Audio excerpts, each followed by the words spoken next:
Thank you, candidates, for being here with us tonight. We're going to begin with a 1-minute opening statement, and we'll start with Mr. Green, who's had a minute more to catch his breath here. Good evening, everybody. Thank you for being with us tonight, and thank you to the League of Women Voters of Clark County for holding this wonderful event. I'm very excited to be here. My goal as a commissioner is to bring up to 3,000 family wage jobs over the next 6-year term. I decided to run because I am very involved in our community. My family, we've been here for 20 years in District 1. My wife and I have been married 25 years. We've raised our 3 beautiful children here who have attended the Evergreen School District, Union High School particularly. Still have a senior in high school, and she's doing Running Start.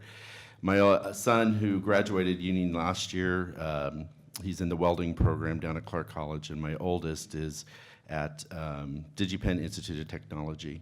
I am a small business owner. I have my own insurance agency right on Mill Plain in 205, about 4 blocks east. And I've been very active with the East Vancouver Business Association, the Evergreen School District Foundation, and I am calling time. Thank you. Mr. Orange, your 1-minute opening statement.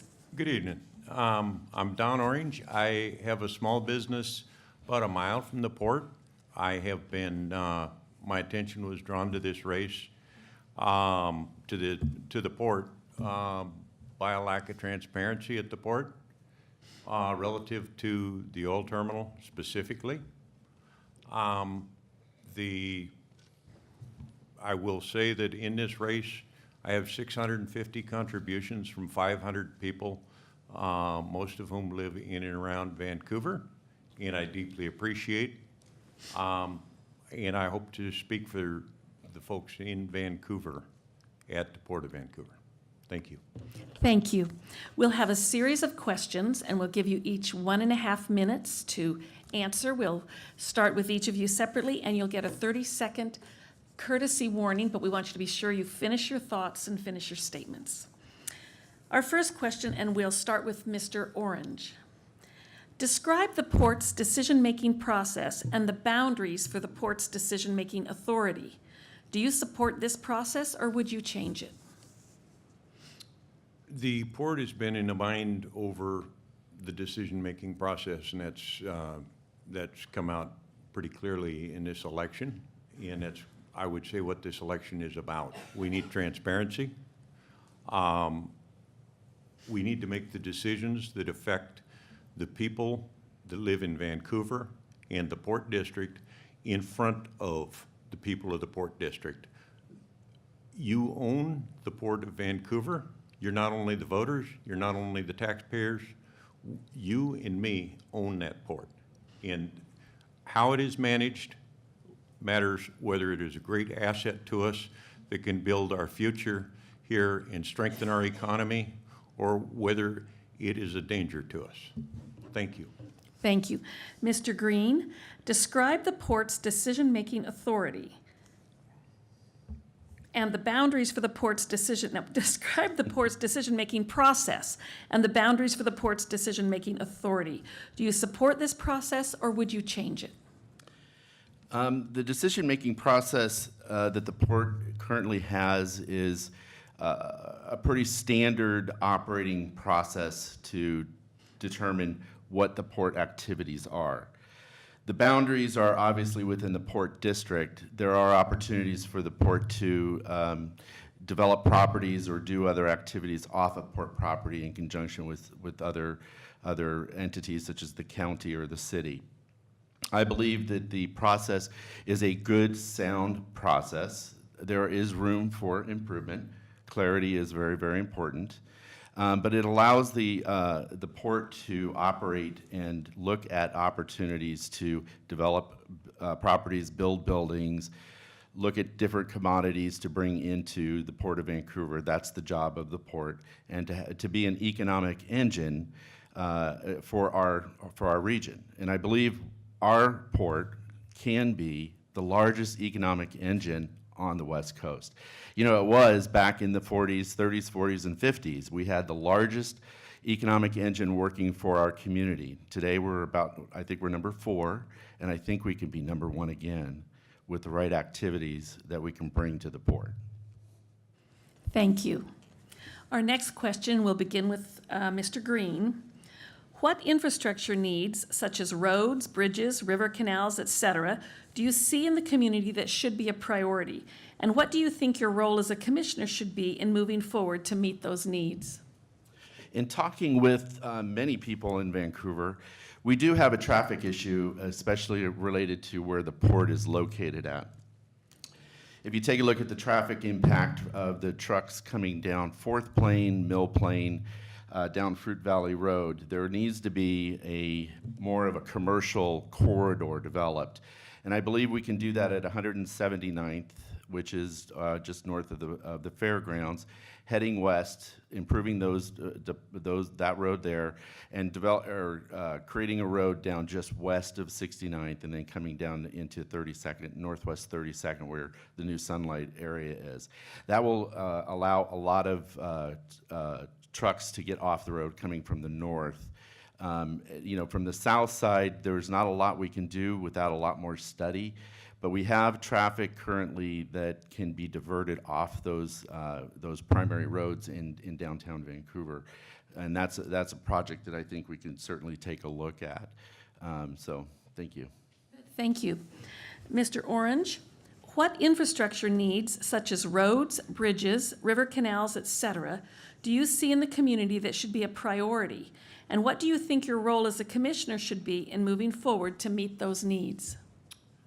One of the things that's critical to having a successful port here is to build a new I-5 bridge. The current I-5 bridge, it's a drawbridge that's 100 years old in the middle of the 4th largest economic area on the west coast of North America. Much of the freight that comes out of the Port of Vancouver heads off across this bridge, and every time that we get held up, either by it being a drawbridge or by a traffic accident or anything else, it increases the cost and slows down the distribution, whether it's these steel slabs that come out of the port or whether it's wind energy parts that are coming out of the port. Much of what leaves there on trucks. There is a plan in place, just begun, to move a corridor just west of Fruit Valley Road to move some of the stuff going up into the north.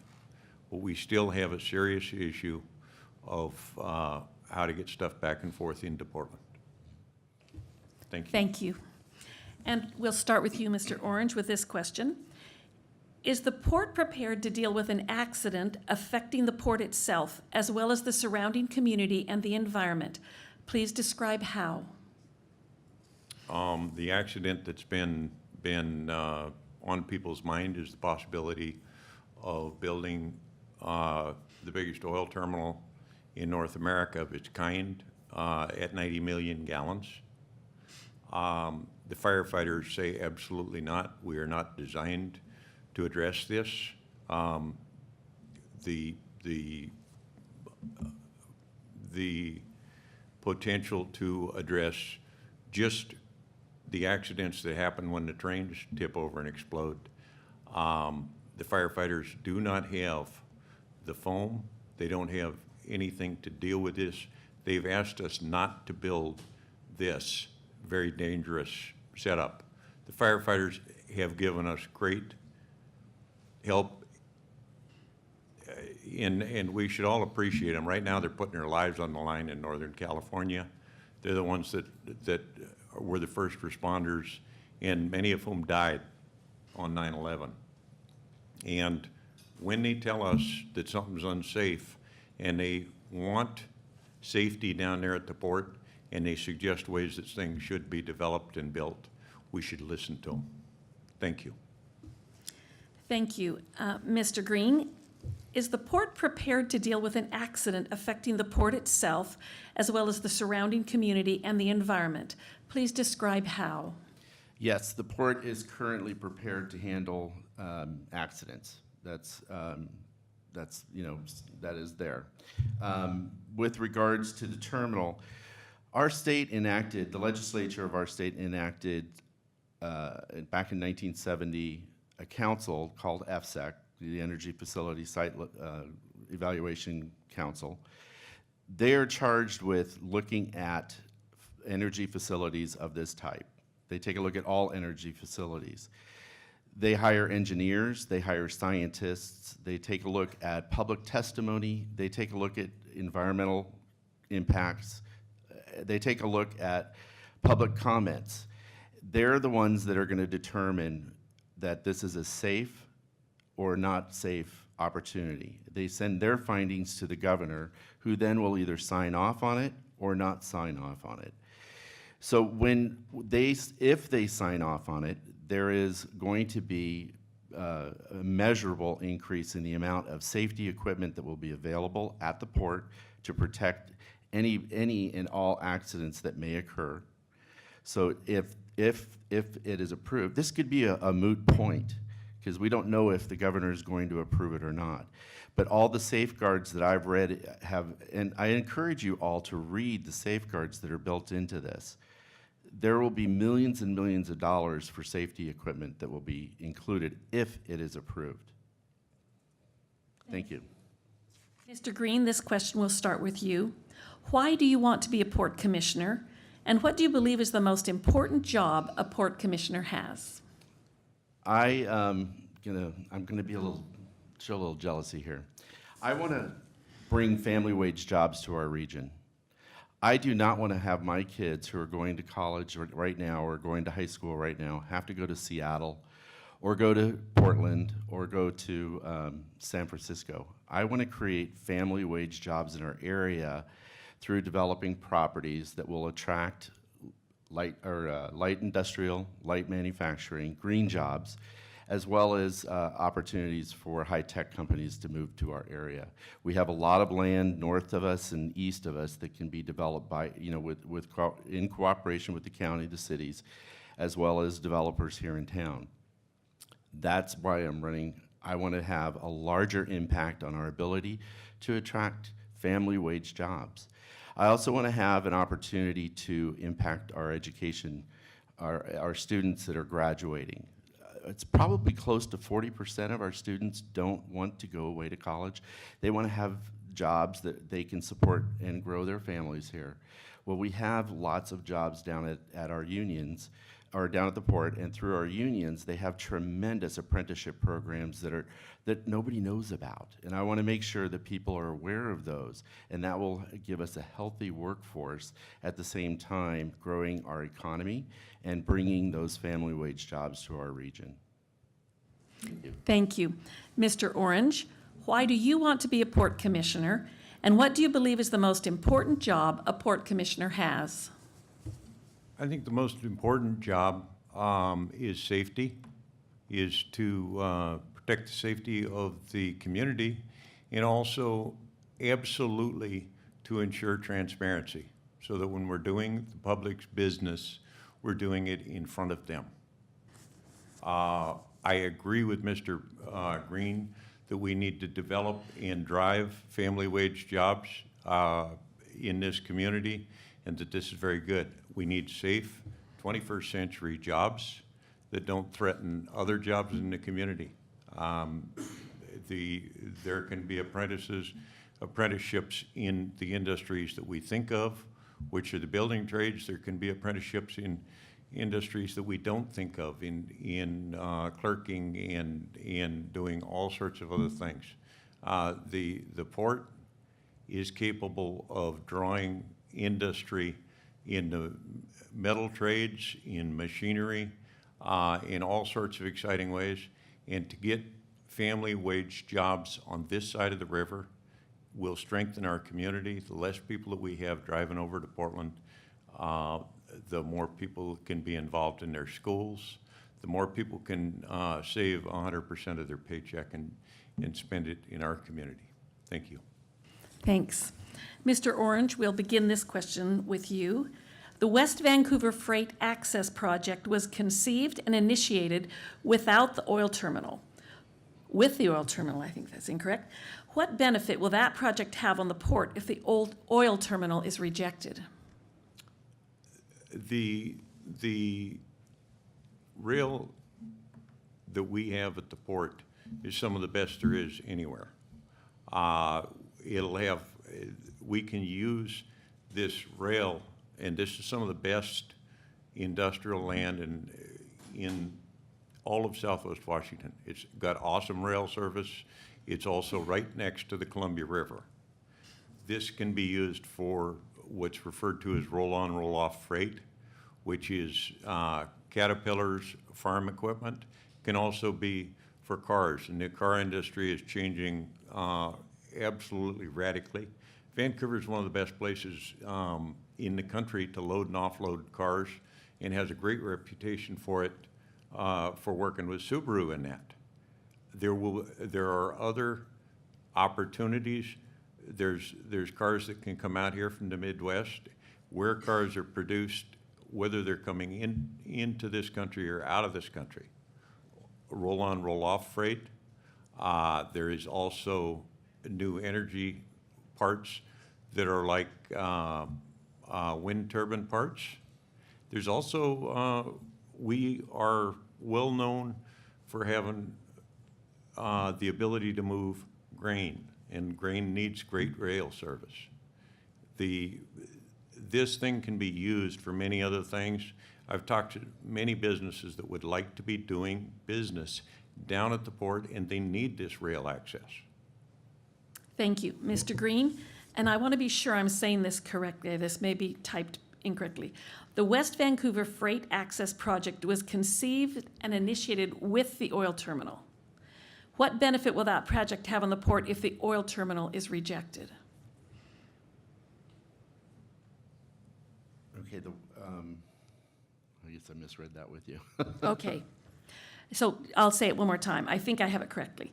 The West Vancouver Freight Access Project was conceived and initiated with the oil terminal. I think there's a typo on our pages. What benefit will that project have on the port if the oil terminal is rejected? Well, one of the reasons why they moved the train track, I mean, that was a partnership between the city, the port, and BNSF. One, it would make the turn or the corner on that rail a lot less dangerous. So the impact of safety, they improved that. It also moved the rail over closer or away from the river to allow more of the waterfront development to occur. So part of the reason was for that terminal. But even though we don't have, or if we don't get the terminal, that loop track that they built on port property, as Mr. Orange has said, there is a huge demand for that, and there will be other companies coming in. So that Terminal 5 area is about 114 acres, and Vancouver Energy will only use 44 of that. And I know the rest of those they're in discussion right now with 2 other companies that can utilize those tracks. Yes, I've talked to a lot of the tenants down there and businesses as well, and they're very interested in utilizing the track. But the biggest thing, the reason why they moved that track several years ago and that whole design was to improve the overall safety of the corridor and allow for a larger Terminal 1 and waterfront development, which is going to be beautiful, by the way. Thank you. Thank you. We'll start with you, Mr. Green, for this question. How do you think the port should expand and grow over the next 5 years? I know you've both touched on this, to significantly contribute to the economic development of Clark County, including providing family wage jobs. Today in our community, in our county, we are experiencing a 99.4% rate of occupancy for companies looking for space between 3,000 and 25,000 square feet. That's going to have a major impact on our ability to grow new family wage jobs here in our region. those jobs are going to be vital for us to continue to grow, even if when we go through the next recession.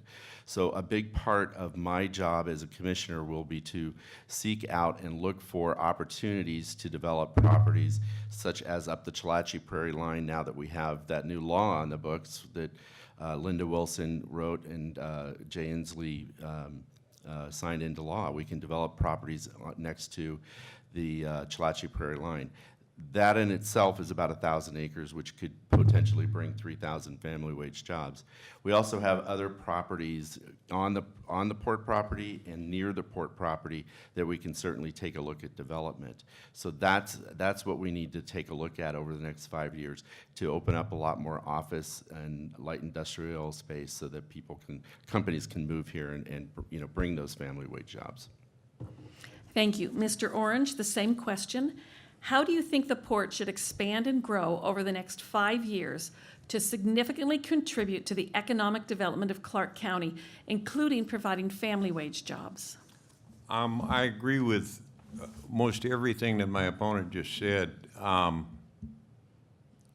There is already property along the railway that's within the Port District that is light industrial, and we should be working to develop that. We should also be working feverishly, and they're doing good work here, to be moving as much freight through there as we possibly can. One of the issues that I see as a danger in our future is trade is very volatile. The commodities that we move in and out of the port are different. If there is a tariff put on the steel that we're bringing in, will we still be bringing steel in, and how will that affect our port's budget? The point that I'm coming to is that 70% of the income that our port brings in is from moving freight, moving across the dock. We need to work hard at looking at that. We need to work hard at developing other things that will increase the income from our leaseholds. Thank you. Thank you. And we'll start this question with you, Mr. Orange. What changes in the new Columbia River Treaty might affect our port, and how? The new Columbia, can y'all hear me? Excuse me. The new Columbia River Treaty that's being negotiated, as I understand it, how it will affect our port specifically, it's at the other end of the Columbia River. Everything, rivers are our whole systems. The Columbia River Treaty goes between Canada and the United States. The other thing that's going on is that the First Nations, or which is what the Canadians refer to as their indigenous people, or in our case, the tribes, will have more of a seat at the table. And my understanding is that we are going to have more of an environmental voice and negotiation relative to what goes on. The Columbia River has been very good to us, but we need to be listening to the environmental needs of the communities, of the Indian people have watched that thing diminish dramatically in what it's able to provide for fishing and the things that they've used that river for over the years. For us to pay attention to that from one end of the river to the other, I think is important. Thank you. Thank you. Mr. Green, the same question. What changes in the new Columbia River Treaty might affect the port, and how? Well, it is all about communication, and I know that our president is wanting to open up the negotiations again with Canada. It's about mitigating flood areas up along the northern part and western part, or northern part of the Columbia River and western part of the eastern part of the Snake River. My concern that it could impact the port is during the drier months, the summer months. If they control that water too much, that could make transporting barges up and down the upper Columbia very difficult for some of our folks or businesses that are operating today. So I hope we have a seat at that table. I would be willing to, be that person on that seat, because it could have a major impact on several of our tenants at the port today. Thank you. It's time now for a 1-minute closing argument and or discussion or statement, and we'll start with Mr. Green. Okay. I just want to say thank you again for holding this meeting tonight. I am very, very excited to be your next port commissioner. I will do a very good job. I will work very hard to bring family wage jobs and develop that educational program, and also to bring safety, make sure that the safety levels at the port remain high. I'll also make sure that we're good stewards of the monies that we take in from not only our taxpayers, but also from the operations of the port. I believe it's important that we have open communication, that we deliver communication better to the community. Obviously, the last surveys out there show over 50% of the folks that are in the Port District really don't know what's going on at our port. That's a shame. We need to do a much better job of getting the word out. This is an economic engine that can impact our region for decades and generations. And I am really, really prepared to be your next commissioner and ask for your vote. I want to also thank all my sponsors. Thank you. Thank you. Mr. Orange, your 1-minute closing statements. Thank you, and I want to thank everybody for coming out tonight. I think it's critical that we have transparency down at the port, and that means let people know what's going on in the business that they own. And I think this has been woefully missing. I think that we need safety, and that is probably right there next to transparency. This needs to be operated in a way that we can be proud of and is an asset for the people of the Port District. And I would ask folks for their vote. I would explain that I want to thank people that have endorsed me, from the former mayor, Royce Pollard, to the next mayor, Ann McInerney Ogle, and 1,000 other people here in Vancouver that have endorsed our campaign to take the port back for the people of Vancouver. Thank you. Thank you. We would like to thank our candidates and remind you strongly to vote. Don't forget to look for your ballots and mail them in. Thank you. Thank you. Good job.